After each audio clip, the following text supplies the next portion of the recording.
Group International was established here in Canada in 2012. We are a women organization focusing on alleviating poverty for women, but also in other marginalized groups, and of course women from the community. We do our work here in Canada, and as well we have an international mandate, so we support women groups globally. Our mission is to, of course, alleviate poverty here in Canada and globally through programs and activities that support and bring about empowerment, especially for women. So our activities and our programs take the form of workshops, a lot of education and information workshops.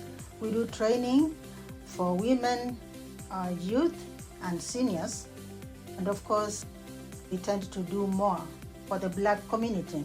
As you know, the Black community is marginalized, is racialized, and all those effects affect women and therefore bring about poverty. Our women program focuses on gender-based violence, which was escalated during COVID. As you all know, women abuse is rampant. It just got worse with COVID because of the effects it had on the whole community. So we had women being abused, not only physically and sexually, but also emotionally. Some women lost jobs, so they come to us for support. We support those women by providing information where they can go to get support. We also refer them to specialized care, like health institutions to get clinical counseling and treatment, social services to get housing for those who have escaped abusive relationships. We refer them to shelters and other places where they can get support. But more importantly, we also take care of the children that come with these women. The children will need school, children need health care. So we take care of all that by providing information in all those areas. Gender-based violence is a repercussion of COVID, as you know, but also COVID brought a lot of other side effects or diverse effects, especially mental illness that affected everybody in general. And that brings us to the seniors program, where we have many seniors who are affected by COVID, living in isolation, lacking communication, lacking support. We support such seniors through seniors programs again, and we provide even for food or grocery shopping and other supplies that seniors may need. We also do referrals for these seniors to get specialized care and support, just like we do for the women. The youth programs focus on youth violence, that again, you know, especially in Toronto or in most urban areas in the world, youth violence is rampant, where youth are recruited into bad groups and they get into gangs and use guns and get into crime. So we support such youth, encourage them to remain in school. We encourage them to avoid deviant behavior. As well, we have programs about sexual health, where they can prevent sexually transmitted diseases like HIV and AIDS.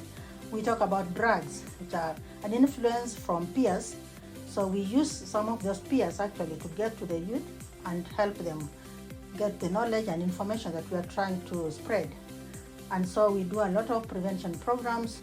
We have reached out to more than 200 youth in the last 2 years in the area in Toronto called Scarborough, but we extend into the whole of Toronto and the surrounding areas, even outside Toronto.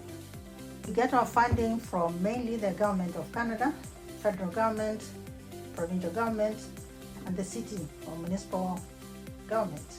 As well, we get funding from foundations like the Canadian Women Foundation that supports a lot of our women programs, especially on gender-based violence. Other funders include individuals and other foundations like the Freedom Foundation, United Way, Toronto Community Foundation, and Kindred Foundation that supports mental health for youth. As you see, our name is international. We have an international mandate. We support women groups overseas. In the recent years, we have supported women groups in Kenya in various ways, of course, to alleviate poverty. One of the main areas is to improve nutrition. So we'll teach them kitchen gardening to grow vegetables and other foods for the family, as well as sell the surplus to generate some income. There are also other activities that are income generating that we encourage women to get involved in. Women engage in trades, sell women clothes, they may sell children's clothes and other items to generate income. They also do handcrafts work that we bring here to Canada. We buy them and then we come and sell them here. So in a nutshell, our work is to empower women in Canada and globally to alleviate poverty. Thank you.